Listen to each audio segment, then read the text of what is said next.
Hi, and welcome back to Your Autism Game Plan. I'm Joya Vanderlaan, a family nurse practitioner, a functional medicine specialist, and an autism mom.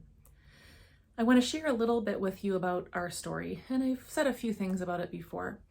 But when Sophie was diagnosed 7 years ago at the age of just 3, I remember those feelings that I had. I felt guilty. I felt overwhelmed. I felt desperate to help her. I was filled with self-doubt because here I was, a medical professional and a functional medicine specialist, and I really hadn't done a lot of training or reading about autism because it hadn't applied to me or many of my patients at that point yet. I knew there was something else besides what was being recommended, ABA, OT, speech, PT, all of these things, and I wasn't quite ready to start medication.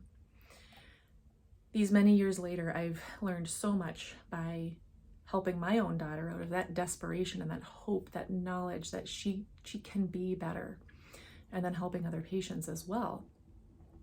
This is why I came up with Your Autism Game Plan. I remember that feeling, and I remember looking and not being able to find exactly where do I start? What do I start with? What do I do next? What's important? What's important for later but not important for now? So I came up with what I'm calling my essential 5 areas that you really want to work on. And this is very functional medicine or biomedical focused. So I acknowledge and praise things like other therapies, speech, OT, PT, all the things that I mentioned. In addition to those things, the biomedical approach can really accelerate your child's progress, and that's what we all want.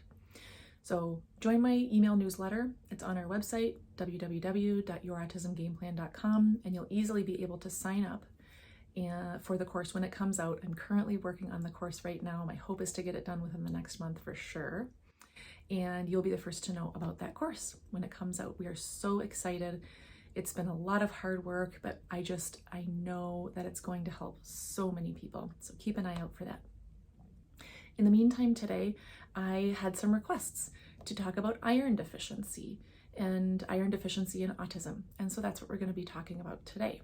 We're going to look at some of the causes and some of the treatments or solutions, and also some of the things you want to look at in terms of solving underlying root causes.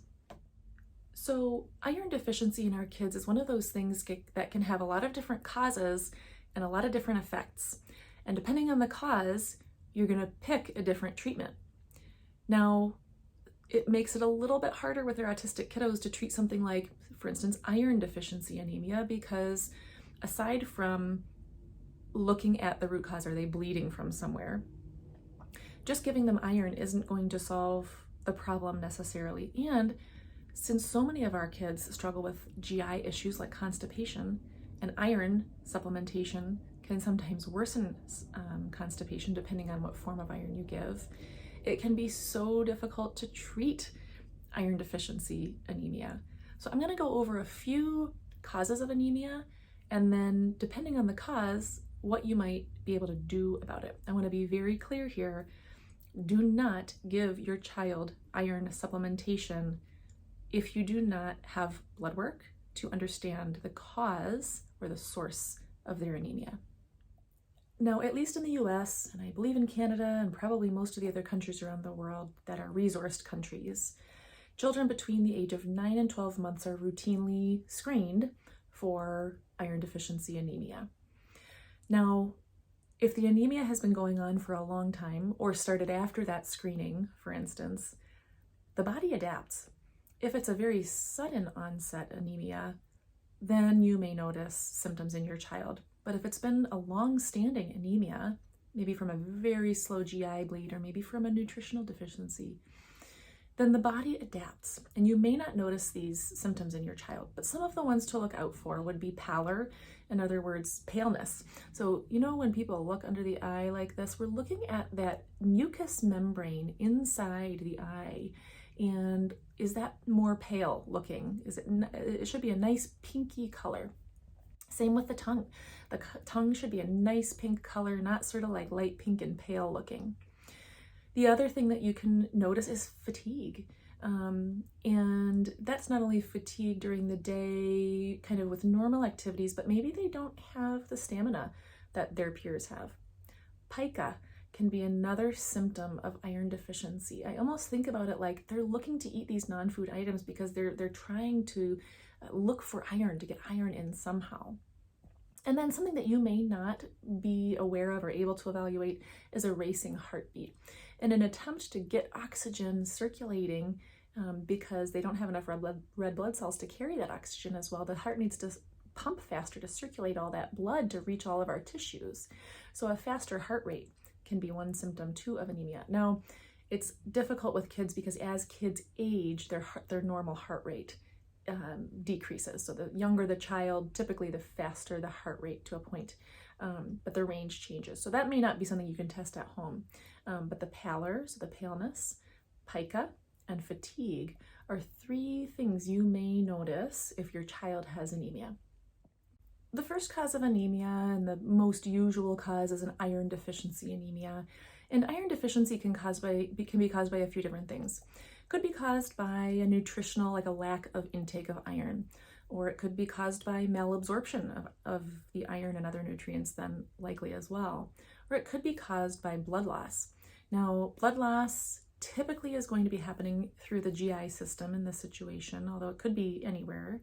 And you may notice a change in the stools. Maybe they're black stools if it's a more upper GI bleed, or maybe the stool is more red or has red streaks in it if it's a lower GI bleed. Not to be confused with hemorrhoids or fissures that can be causing bleeding, which over time could still cause an anemia, especially in a smaller child. But you want to look for these root causes. If you suspect a GI bleed anywhere, that is definitely something to see a specialist about and not see what you can do at home about. You really want, if GI bleeding is an issue or bleeding anywhere is an issue, that's going to require medical attention. If it is determined that your child has an iron deficiency anemia that requires iron supplementation, things can get a little bit complicated. Our kids often struggle with constipation. And as many of you may know, iron is kind of notorious for causing or worsening constipation. We don't want that. So the best thing to do is work with the provider to find an acceptable iron supplement that's not gonna worsen your child's gastrointestinal situation. Very often what that means is an elemental iron or a chelated iron or a food-based iron that's much gentler on the stomach and much less likely to cause constipation. Again, you don't just wanna go giving your child iron supplementation if it hasn't been verified by a medical provider.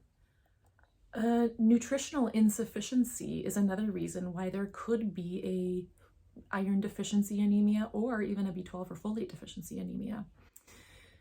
Foods that are higher in iron include things like beef, lamb, beans like chickpeas and other legumes, prunes or prune juice, and sunflower seeds. So sunflower seed butter is a common staple in our house. Those kinds of things are higher in iron. Remember though, do not give iron supplementation or foods that are higher in iron if you're intending for them to be a source of iron for your child.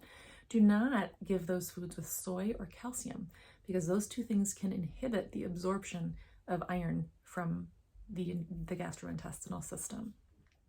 B12 and folate deficiency can also cause an anemia. It's called pernicious anemia. So it's not an iron problem, it's a B12 or folate problem.